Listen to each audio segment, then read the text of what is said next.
Thank you for coming. My name is Tahina, and this is going to work with my colleagues at Microsoft and Microsoft Research and interns at Cornell University. So we are interested in secure parsing. So secure parsing is one of the most dangerous software vulnerabilities, as labeled by MITRE, one of the top third and top fourth most dangerous software weaknesses all around. And it's still a thing today, even on some data formats that have been around for more than 30 years, such as TCP, where in the Linux kernel, a bug has been fixed as late as 2019 on potential out-of-bounds accesses. And even more recently, also, ICMP v6 vulnerability has been fixed, where actually an attacker could send specially crafted ICMP v6 packets to take control of the system. And this is mainly due to handwritten parsing code that is still around, C and C++ code around mostly because of performance considerations and deployability, ease of deployability into OS kernels, for instance. And most of this code has been legacy in the sense that it has been around and running for more than 30 years, even with those kinds of bugs.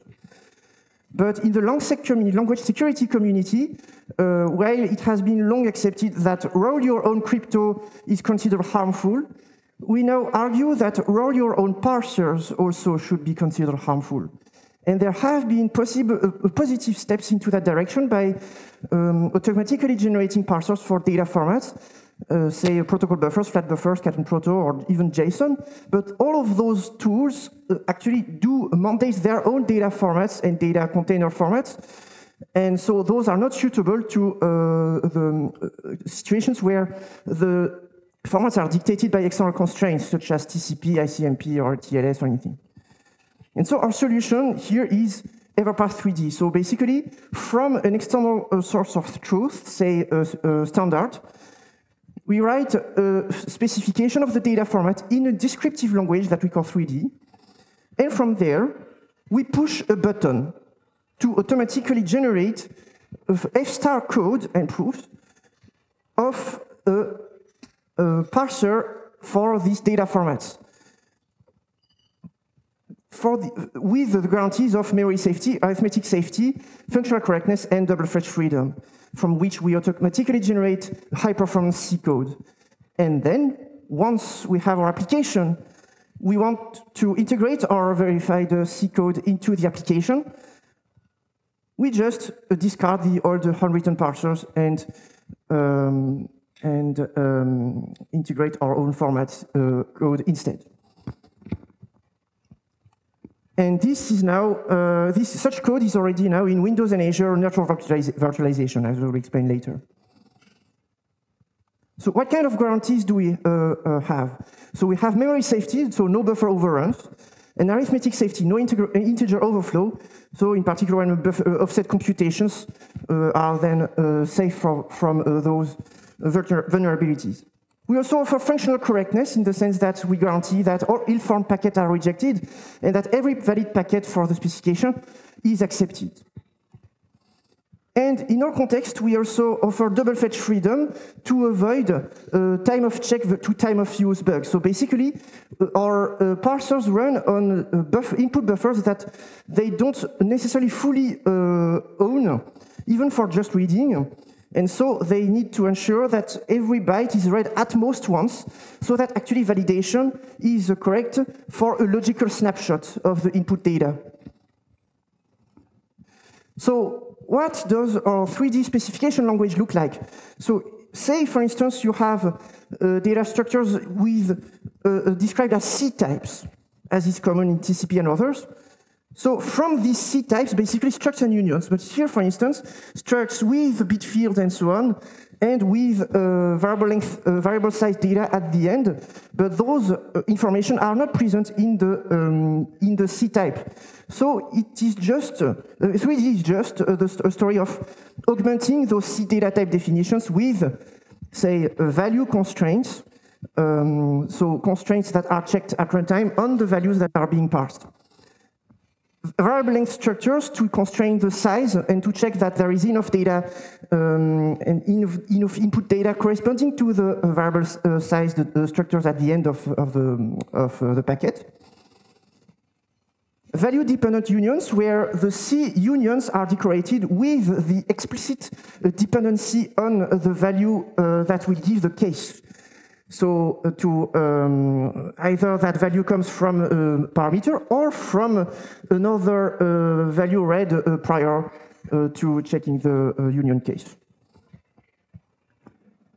And we also provide imperative actions by saying that for any given field, the user can choose where to store the data that they read into a variable that they provide.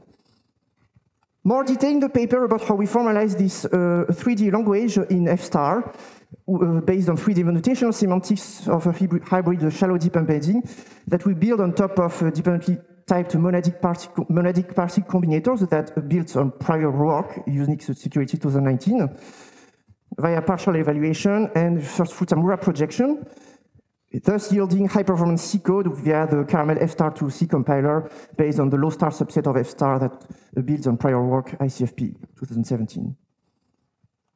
So in this paper, we focus on applying Everpath 3D to Microsoft Hyper-V network virtualization. So Hyper-V is the hypervisor for Windows 10 and 11, and it also powers all of Azure Cloud. Here we focus on the vSwitch network virtualization component of Hyper-V. vSwitch dispatches network packets between the network and the guests, or between each guest. Usually, such a communication between the guest and the host is done by hypercalls, which are expensive. But Hyper-V provides some way to give more direct hardware access, more direct access to the network device to optimized guests. And thus, those accesses bypass hypercalls, but then the attack surface is then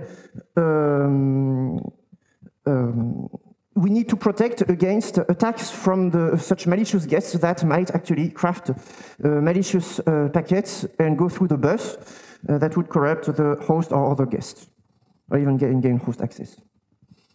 So in more detail, what are we talking about here? A network packet exchange between the host and the guest is basically a layer, consists of layers of protocols on top of each other.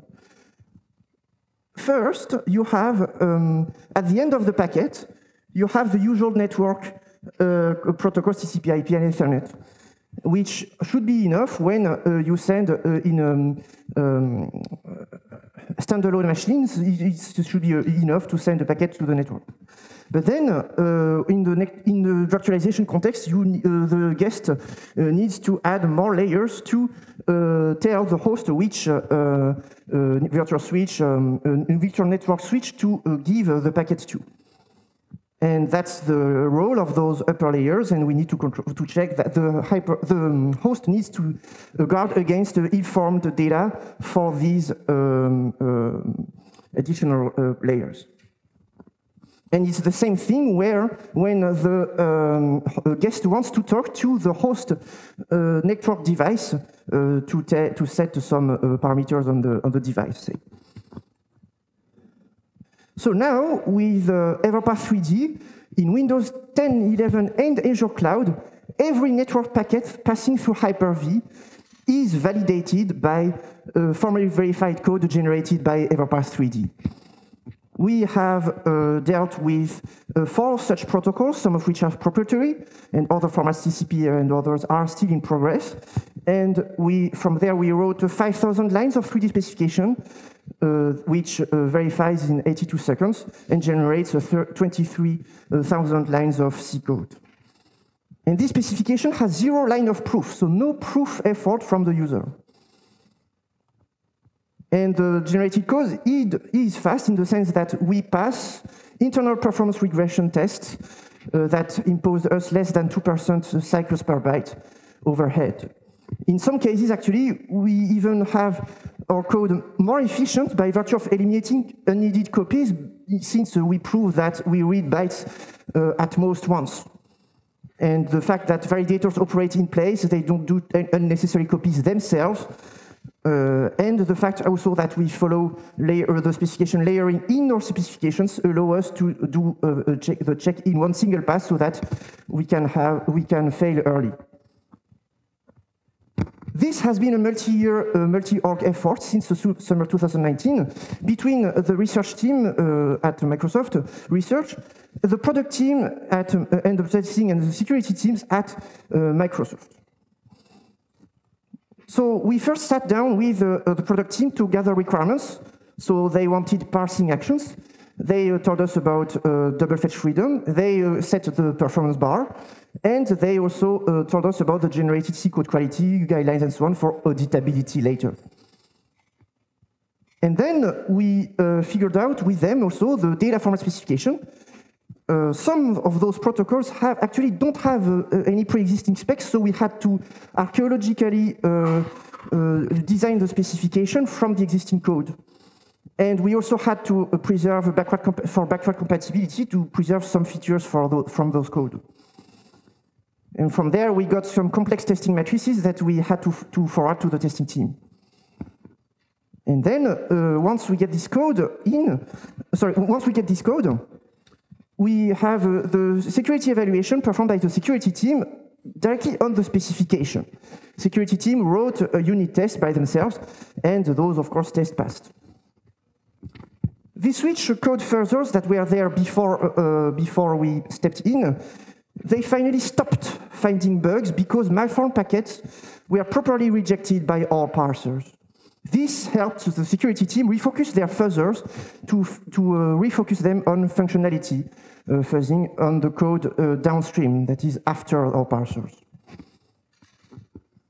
And more generally, we increased the productivity of the product team by saying that now Everpass 3D is now part of the Windows build environment, including the Z3 and F-star and other verification tools, and Everpass 3D has proven critical to meet product deadlines by saving code writing costs and by refocusing security reviews.